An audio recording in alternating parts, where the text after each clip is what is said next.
Hello les investisseurs, j'espère que vous allez bien et bienvenue dans ce nouvel épisode dans lequel je vous propose de parler de l'action Dassault Systèmes qui était en baisse hier en bourse. On en avait déjà parlé cet été à peu près sur les mêmes niveaux de prix et je voulais revenir sur cette entreprise aujourd'hui déjà parce que je la connais pas mal ayant utilisé plusieurs de leurs outils dans l'ingénierie. Et aujourd'hui, je vous propose aussi d'aller faire un fichier de valorisation, voir combien elle pourrait se payer, sachant que le titre a quand même beaucoup compressé et la valorisation aussi. Vous voyez que sur 5 ans, on est même à moins 11% au global. Donc voilà, on va revenir là-dessus aujourd'hui. Aussi, le business model, qu'est-ce que je vois? Qu'est-ce qu'ils pourraient mettre en place? Et quels sont les points que je surveillerais si je faisais une analyse complète, qualitative? On va en parler de tous ces points. Pour les membres du programme et de la communauté aussi, information, hier, on a fait une vidéo, quantitative, sur 5 entreprises et dimanche, on se retrouve pour un live revue de portefeuille. Pour ceux qui veulent nous rejoindre pour avoir accès aux vidéos et live, analyse d'actions, précis, mon portefeuille, ordre d'achat et de vente, et cetera. Vous avez les liens en description.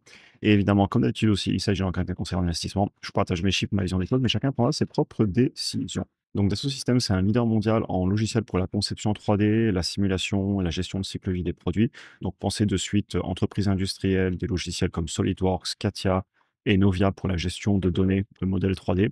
Et ils sont aussi dans d'autres secteurs comme par exemple la santé, tout ce qui est en gros la gestion de données, la gestion dans les entreprises. L'entreprise, elle a bien corrigé, notamment parce que le chiffre d'affaires et les flux de trésor ont clairement ralenti d'un point de vue de la croissance. Et ça, on l'avait déjà identifié cet été. On va continuer à suivre ce qui s'est passé, sachant qu'on a eu juste en dessous les résultats du troisième trimestre qui ont été publiés. Et on avait aussi un narratif autour de l'intelligence artificielle sur toutes les entreprises du monde du logiciel qui souffrent en ce moment.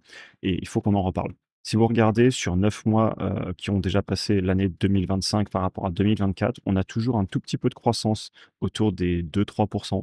Par contre, si on regarde que le troisième trimestre comparé à 2024 sur 2025, là, on a plus de croissance, sauf si on regarde à taux de change constant. Mais si on ne prend pas en compte le taux de change constant, puisque le taux de change, il bouge, on a plus de croissance. Donc forcément, l'entreprise, elle vient à souffrir en bourse, surtout quand on voit ici au niveau de mon graphique qu'on avait des fortes croissances avant. À noter aussi que, vous voyez, le titre, il a fait un point haut pile poil au moment où le chiffre d'affaires a fortement arrêté d'augmenter et il s'est mis à stagner, voire même à baisser un petit peu, comme vous le voyez ici, en annuel. Donc, comme quoi la valorisation s'était emballée, ça on l'avait déjà dit un petit peu cet été. Maintenant, ce que j'aimerais aussi dire sur cette entreprise, c'est que, au niveau de l'intelligence artificielle, parce qu'il y a du narratif, mais je pense pas que. Et il y aurait vraiment un potentiel énorme. D'un point de vue ingénierie, et j'en avais parlé dans la vidéo cet été, tout ce qui est, la mise en plan, la conception, je pense aussi aux ingénieurs hardware qui font, les routages pour les PCB, les cartes électroniques. On a énormément de données et j'en reparlerai en conclusion, mais quand on a beaucoup de données, on sait que c'est le nerf de la guerre en intelligence artificielle et j'aimerais vraiment que cette entreprise utilise toutes ces données ou même qu'elle vienne à négocier pour avoir accès à ces données parce qu'évidemment les données appartiennent à leurs clients, à leurs entreprises, pour pouvoir créer des modèles IA qui feraient gagner un temps absolument incroyable en bureau de R&D, en bureau d'études, où j'ai travaillé. Et s'ils arrivent à faire ça, ce serait un signal extrêmement fort pour l'entreprise. On en parlera un peu en conclusion parce qu'ils ont vraiment quelque chose à jouer, je pense. Maintenant, sur l'année complète, ils nous prévoient 1 à 3 de croissance sur le chiffre d'affaires. Ça, c'est les prévisions données par l'entreprise. Vous les retrouvez, ici aussi, je vais vous les, montrer. Ici, les prévisions, vous voyez?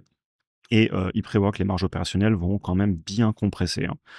Donc, c'est à noter et pas étonnant que l'entreprise continue à corriger sur le court terme. Maintenant, on va aller regarder les chiffres et essayer de mettre une valorisation dessus ensemble. Donc, comme je vous le disais déjà, la croissance, on serait de l'ordre de 1 à 3 pour l'année. Donc, clairement, on n'est pas sur les taux de croissance qu'on a pu avoir à l'époque. Je vais vous montrer ici. Si je me mets de 2015 à 2020, on était sur du 9 de croissance en annuel composé. Par contre, si je me mets entre 2021 voire même 2022-2024, là, la croissance ralentit très fortement. Et comme je vous le disais, et je vous le montrais sur la photo là-haut, vous voyez la baisse de l'action en bourse en vert s'aligne directement avec l'arrêt de la croissance. Et donc, les ratios de prix, évidemment, qui se sont fortement compressés. Maintenant, c'est une entreprise qui est bien gérée historiquement, vous allez le voir, hein. Vous avez les free cash flow qui tiennent toujours. Ils peuvent très largement payer leurs dividendes. Je vais vous le montrer ici, le dividende. Ils sont mis à racheter les actions et à rembourser de la dette et ils peuvent se le financer, hein. Et si vous allez regarder, le dividende, ils nous l'augmentent depuis 10 ans de plus de 11 par an en croissance annuelle composée et l'entreprise, jusqu'il y a encore peu, elle faisait mieux que le S&P 500 et c'est que récemment que le S&P 500 s'est mis à faire mieux qu'elle avec et sans les dividendes réinvestis. Vous voyez ici au niveau de ma souris. Mais historiquement, je veux vraiment pas casser, du sucre, sur cette entreprise, bien au contraire. C'est, une très belle entreprise qui a une difficulté en ce moment et je pense qu'il pourrait faire des belles choses. On en reparlera en conclusion. Mais on va pas se mentir, une difficulté court terme, voilà. Après, ils sont pas au bord de la faillite, même si je nous rajoute la dette, vous allez voir, avec les flux de trésor, ils pourraient la couvrir quand même, assez, rapidement. Vous voyez, on a 2,5 milliards de dettes long terme pour 1,5 milliard de free cash flow et le free cash flow couvre largement le dividende, le rachat d'actions et le remboursement de la dette. D'ailleurs, dette qui baisse sur le long terme, hein. En 2020, on était à 4,7 milliards, on n'est plus qu'à 2,5, donc ils remboursent de la dette. Maintenant, combien ça se va se payer cette entreprise? D'abord, je vais vous montrer les ratios de prix. Heu, Vous allez voir qu'on est en train de compresser énormément et bah, c'est cohérent puisque, bah, il y a plus de croissance sur le chiffre d'affaires et sur les free cash flow. Vous voyez, quand on avait fait les points hauts, ça se payait, 100 fois les bénéfices et 50 fois les free cash flow. Aujourd'hui, ça se paye, 24 fois et 27 fois, respectivement. Et l'immense question qu'on va devoir se poser, c'est est-ce que la croissance reviendra dans le futur un jour pour que ces ratios de prix remontent et tout simplement pour que, ben, les fondamentaux de l'entreprise repartent aussi? Et d'ailleurs, en parlant de ça, je voulais regarder avec vous les investissements en R&D. Cette entreprise, alors elle investit beaucoup en SG&A, donc notamment, bah, le marketing évidemment, hein, et les forces de vente, les commerciaux pour aller vendre les logiciels. Mais on a quand même, si vous regardez, un tout petit peu moins d'un quart, mais pas loin, d'un quart du chiffre d'affaires qui passe en R&D. Et j'aimerais voir ça vraiment accélérer pour aller justement développer, des produits, notamment en intégrant de l'IA parce que étant ingénieur de formation, s'ils venaient à nous en intégrer dans les logiciels, les gains de productivité seraient énormes et leur capacité à fixer les prix pour leurs logiciels serait aussi très élevée parce que les entreprises, elles paieraient. Donc voilà, un petit peu les ratios de prix qui se sont compressés pour de bonnes raisons. Maintenant, on va quand même faire une projection parce qu'encore une fois, les ratios de prix, tout ce qu'on fait, c'est regarder le passé. Et vous voyez, à l'époque, les ratios de prix étaient élevés et puis ils se sont mis à baisser et pour de bonnes raisons. Maintenant, où va aller le chiffre d'affaires dans le futur et les marges? Et ça, c'est les questions qu'il faut se poser et ensuite réactualiser dans le présent, à mon avis, en prenant un prix à payer par le marché et un discount rate dans le futur. Le prix à payer par marché dans le futur, j'entends, et le discount rate, c'est le retour sur investissement désiré minimum pour obtenir un prix à payer. Et ça, on va le faire ensemble. Alors, on va se remplir le fichier comme d'hab. On va se prendre le chiffre d'affaires de 2024. On va mettre, bah, allez, 3% de croissance puisque c'est ce que la direction nous a annoncé, au mieux. Et ensuite, pour les années suivantes, bah, il va falloir se forger des convictions. Pour moi, c'est pas si simple que ça parce que je connais pas trop le business. Je pourrais mettre, allez, du 6, 8, 9% sur le long terme. On va essayer et on va aussi regarder ce que nous disent les analystes. Je vais aller nous chercher le nombre d'actions en circulation. On avait dit qu'ils en rachetaient un petit peu récemment. Est-ce qu'ils vont continuer à en racheter? Peut-être. On va leur mettre un peu de rachat d'actions. On va leur laisser le bénéfice du doute. S'ils continuent à en racheter, on va se rajouter alors les 3 zéros, je vous fais ça en direct. On va se mettre moins, allez, moins 0,5 de rachat d'actions. Prix à payer dans le futur. Personnellement, je payerais ça 25 fois, 30 fois les bénéfices grand max. Payer ça 100 fois les bénéfices comme à l'époque, que je ne me verrais pas le faire. On va mettre 25 fois, c'est quand même généreux. On pourrait mettre 20 fois si on veut faire, si on veut être conservateur dans son analyse. Et maintenant, bah, l'immense question, ça va être les marges et la croissance du chiffre d'affaires. Les marges, je ne vais pas les inventer. Je vais aller chercher les marges nettes et je vais nous regarder la médiane historique. Marge nette, toc, toc, toc, médiane historique, ouais, allez, 16 sur 10 ans. Donc on va se mettre à 16. En tout cas, moi, c'est ce que j'aurais tendance à faire. Et la croissance, bah, historiquement, ça nous a fait du 8-9 si je prends pas les meilleures années et là, très récemment, ça fait plutôt du 4 mais 4 ça me paraît faible parce que honnêtement, s'ils font du 4 par an, je pense que la baisse n'est peut-être pas finie et il va falloir que la croissance, revienne. Après, je dis ça, on va voir le prix à payer. Peut-être qu'elle est pas chère en ce moment, mais si on a que 4 de croissance, je doute fortement. On va mettre 4 de partout, mais ça me paraît trop peu, ouais. Si je mets 4 de partout, bah oui, ça nous fait un prix à payer aujourd'hui à moins de 15 € et l'entreprise cote à 26. Mais les analystes nous voient avec beaucoup plus de croissance. Vous voyez, les analystes nous mettent fin 2030 à 9 milliards de chiffre d'affaires, donc vous voyez que j'y suis pas, hein. Si je nous mets 6 de croissance, on n'y est toujours pas. 8. Ouais, plutôt de l'ordre de 7, peut-être 6%, puis 8%. Ouais, c'est ça. Donc les analyses voient que la croissance reviendrait sur le futur et ça me ferait 9 milliards de chiffre d'affaires en 2030. Après, est-ce qu'il faut mettre ces chiffres de croissance? Chacun se fera ses propres opinions, sa propre analyse qualitative. C'est vraiment propre à chacun. Mais vous voyez que de suite, ça nous met sur un prix à payer à 17 euros, ce qui est toujours très bas. Ils nous disent combien les analystes? Ils nous mettent à 37 euros à payer aujourd'hui. Mais attendez, c'est... Oula.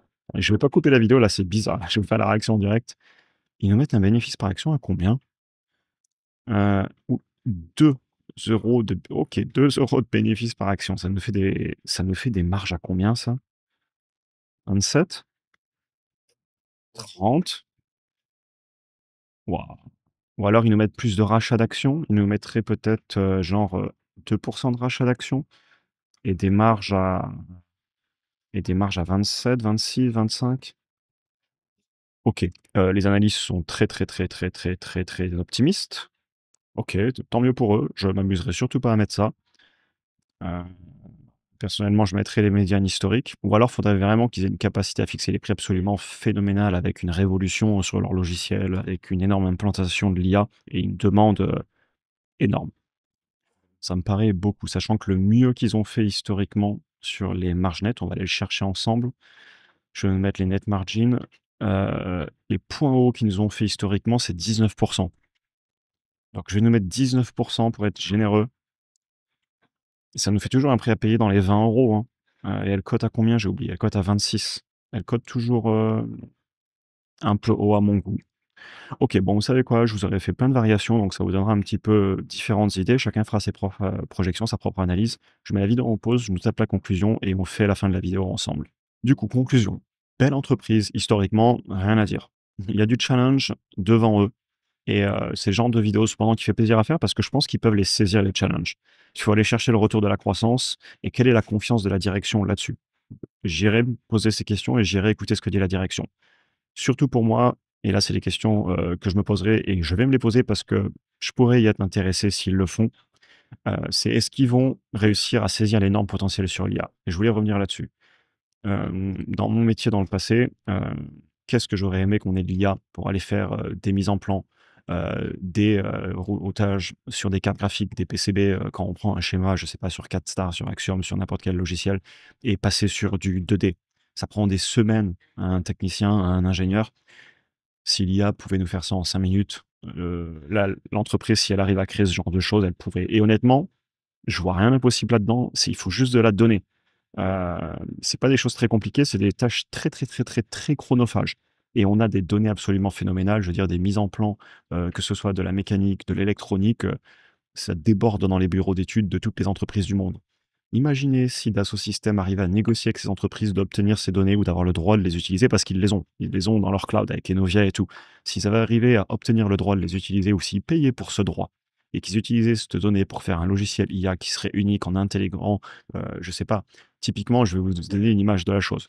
On ferait un clic droit, générer la mise en plan sur une pièce mécanique de 3D à 2D parce qu'ils ont tellement de données qu'ils ont fait une IA qui arrive à vous faire 90 du travail et ensuite évidemment quelqu'un repassera derrière en bureau d'études pour vérifier qu'il n'y a pas eu de bêtises, remettre quelques cotations, faire de la cotation fonctionnelle, évidemment.